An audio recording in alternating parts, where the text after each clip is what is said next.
Oi, gente, eu sou a Maria Carolina Trevisan, sou jornalista, trabalho no UOL, sou colunista, escrevo sobre direitos humanos e política, e também sou comentarista do podcast Política do UOL. Eu vou conversar aqui com o Matheus, porque também faz mais de 10 anos que eu pesquiso sobre como a imprensa retrata as questões raciais, vem mudando muito, né, os últimos 15 anos para cá, e a gente vai debater isso, mas recentemente eu tive a honra e o privilégio de escrever um texto com o meu amigo e professor Matheus Gatto, e a gente escreveu sobre o Miguel, aquele caso que aconteceu em Recife, super triste, e a pedagogia do racismo. Bom, meu nome é Matheus, eu sou professor de Sociologia no Departamento de Sociologia da Unicamp e membro do Núcleo Afro-Sebrap, né? Eu tenho trabalhado com questões raciais, com pesquisas sobre racialização.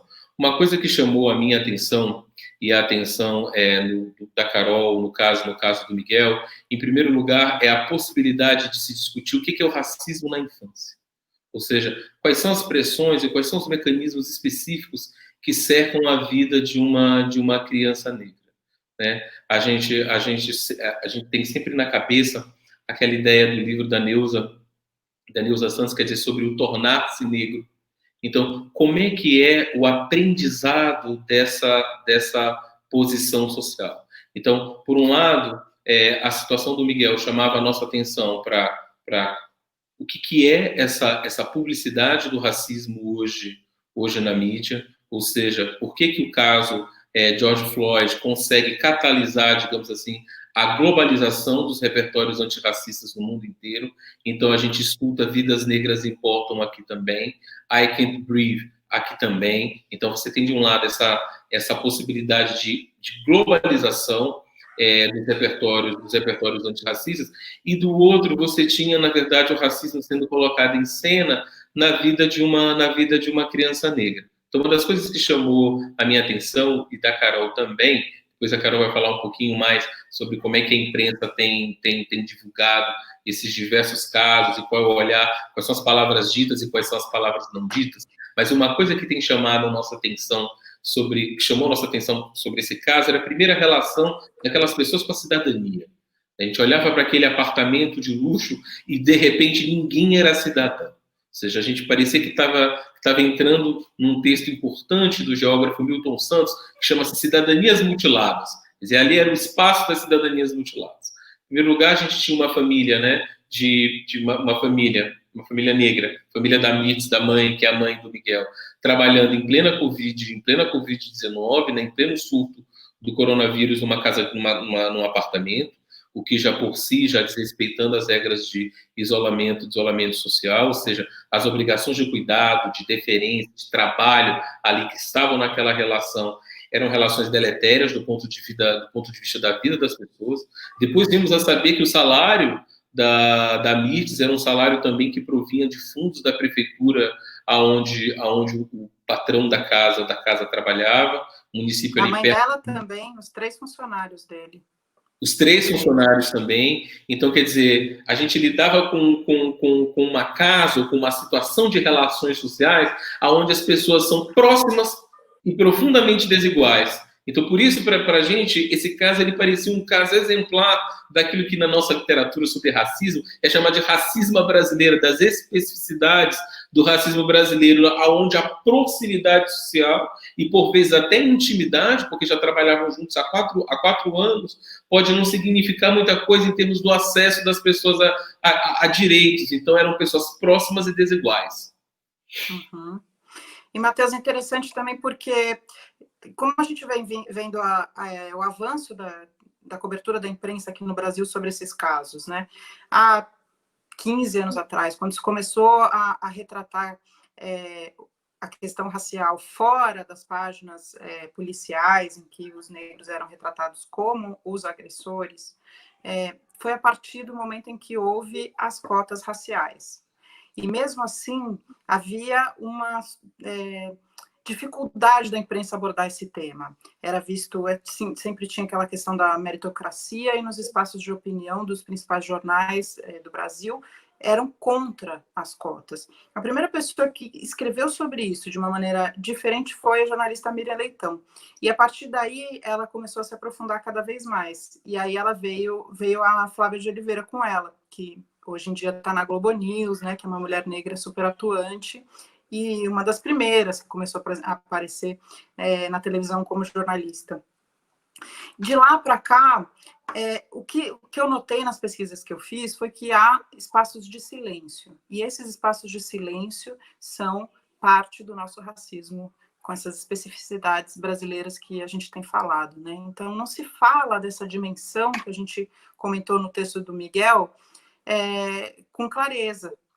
Há uma dificuldade do jornalista de compreender as complexidades que são relativas ao racismo, até porque isso nunca se falou e até porque não existem quase jornalistas negros dentro das redações. Então, esses temas não fazem parte da pauta, né? Então, precisa ser alguém que já lida com essa questão para escrever com a delicadeza necessária e com a complexidade necessária. Então, quando a gente escreveu o texto do Miguel, acho que a gente juntou essas duas coisas, né? O teu conhecimento, o teu lugar de fala e o meu conhecimento com o meu lugar de fala, com as diferenças que nós temos, mas a gente conseguiu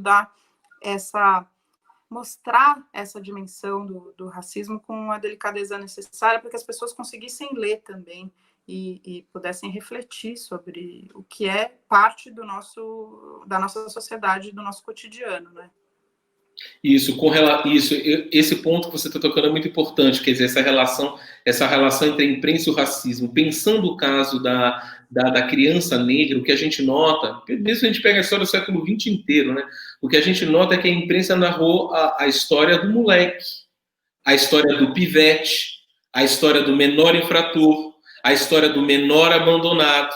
Né? As imagens da criança negra se confundem com a imagem do arrastão nas praias, né? Me lembro quando eu era uma criança, inclusive, de eu assistindo isso no começo da década de 90, a imagem dos arrastões, né, dos arrastões de garotos, né, do menino associado à gangue. Ou seja, de fato, a imprensa ela tem um papel muito grande em construir simbolicamente esse objeto que faz parte uma parcela significativa das nossas classes médias ansiarem pela redução das leis de maioridade penal.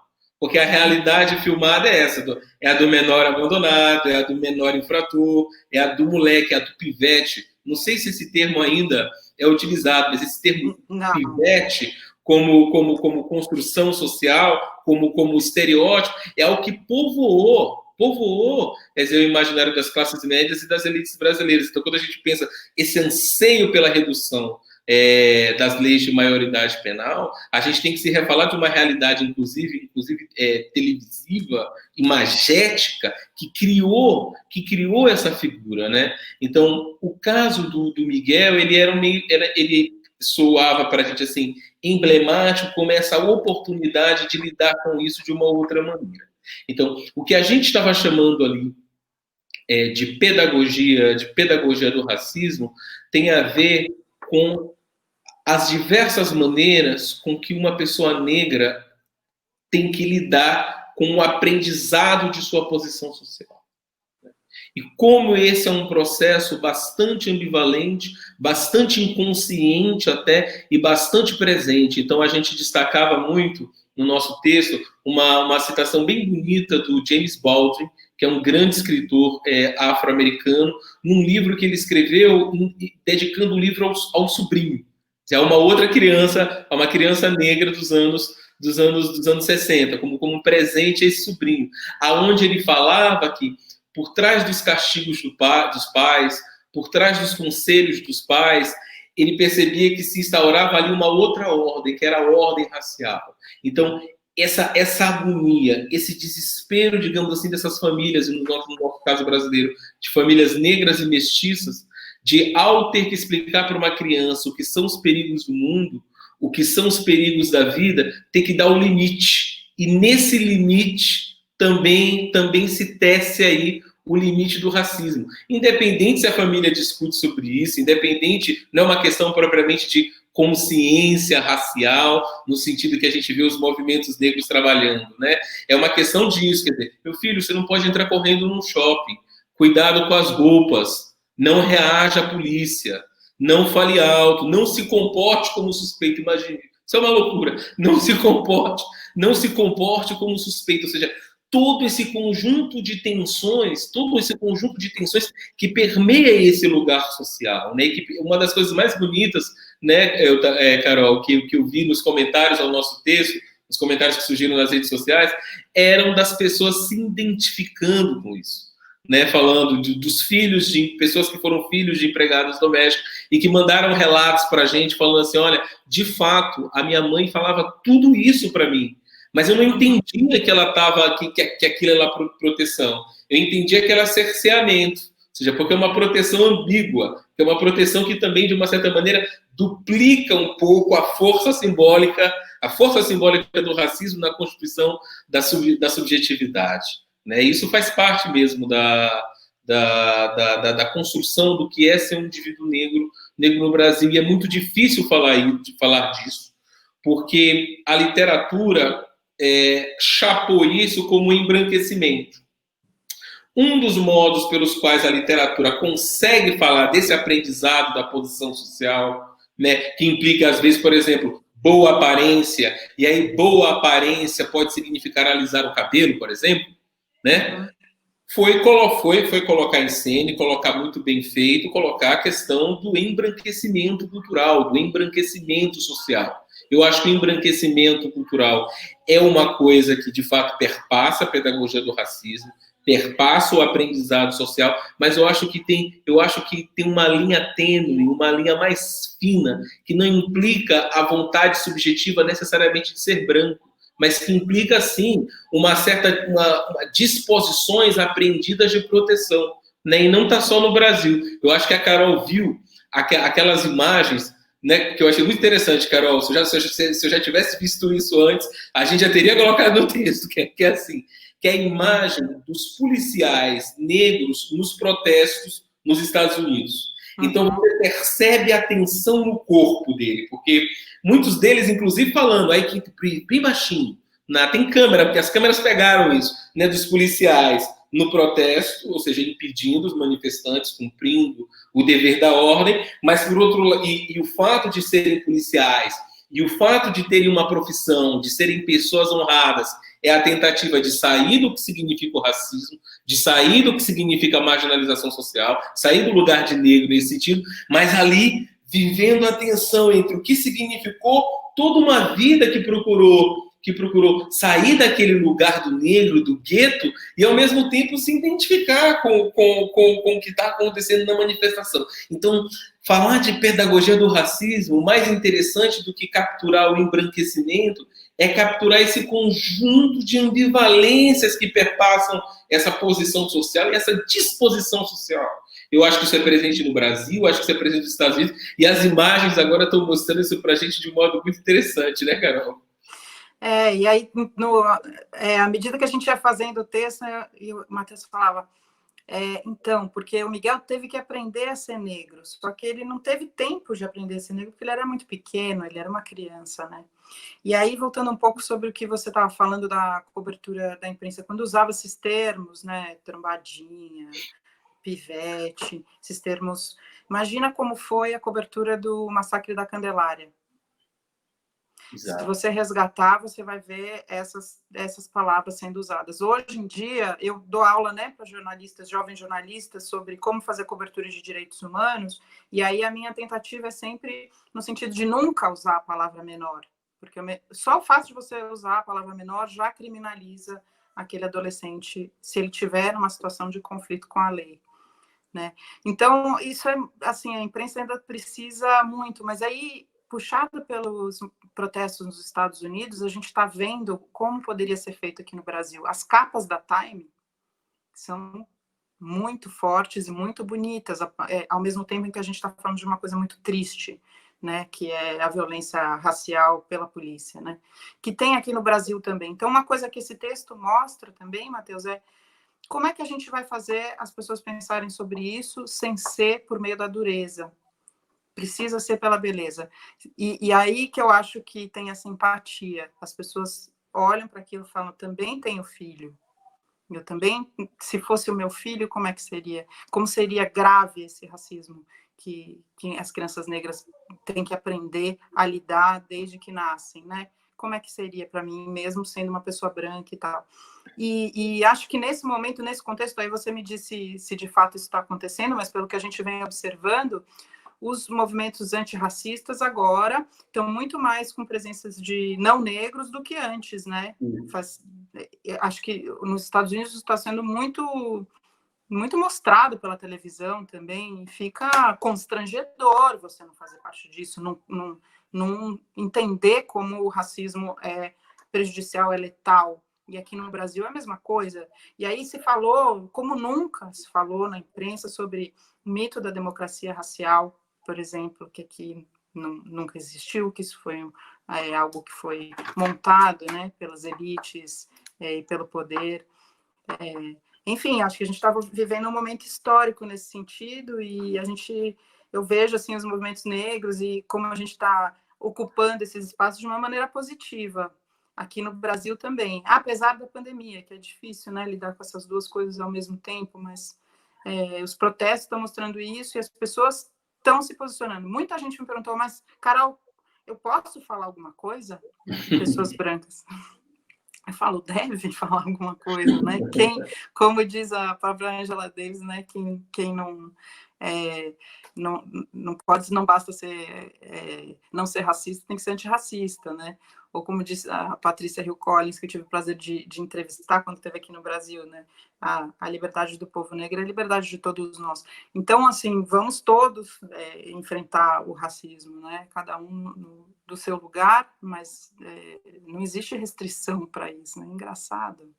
Esse ponto da Carol é um ponto muito importante, porque eu acho que o Florestan Fernandes escreveu um livro chamado O Significado do Protesto Negro, né? Hoje, isso no final dos anos 80, hoje a gente teria que escrever um chamado Significado do Protesto Antirracista, ou seja, os movimentos negros de um lado, mas todos os setores antirracistas em conjunto, né? Eu concordo com a Carol, que tem esse constrangimento, né, vindo do exterior, com as barreiras de branco, no protesto, né, com a presença de brancos fazendo símbolos do povo negro, mas eu acho também que tem um outro elemento que essas pessoas também estão incluindo aí, brancos e negros, né, o que também mostra a importância dessa coalizão, é que o protesto contra o racismo no Brasil hoje, ele é o protesto republicano por excelência.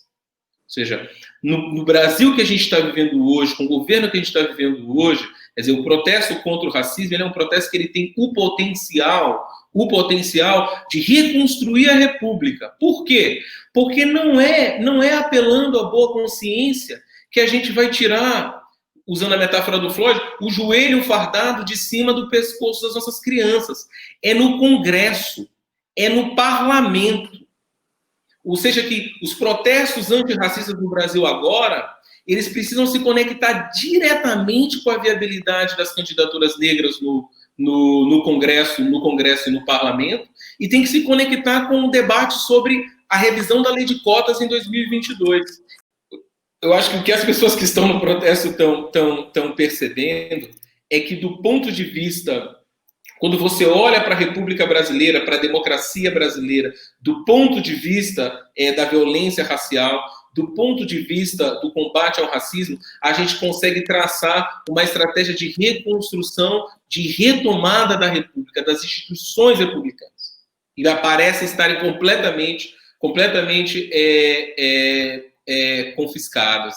Então, o que eu acho, quando eu vejo pessoas brancas no protesto, pessoas de diferentes classes sociais no protesto, o que eu noto, o que eu imagino, né, o que talvez seja a minha utopia, é que elas estão notando que a crítica ao racismo, longe de ser algo identitário, nesse sentido mesquinho que circula numa parcela da esquerda, ela é uma alternativa, uma possibilidade de se pensar como a gente pode reconstruir essa república que está em frangalhos aí, desde a ruptura democrática de 2016. Eu acho que a questão racial é a questão que conecta todos esses pontos.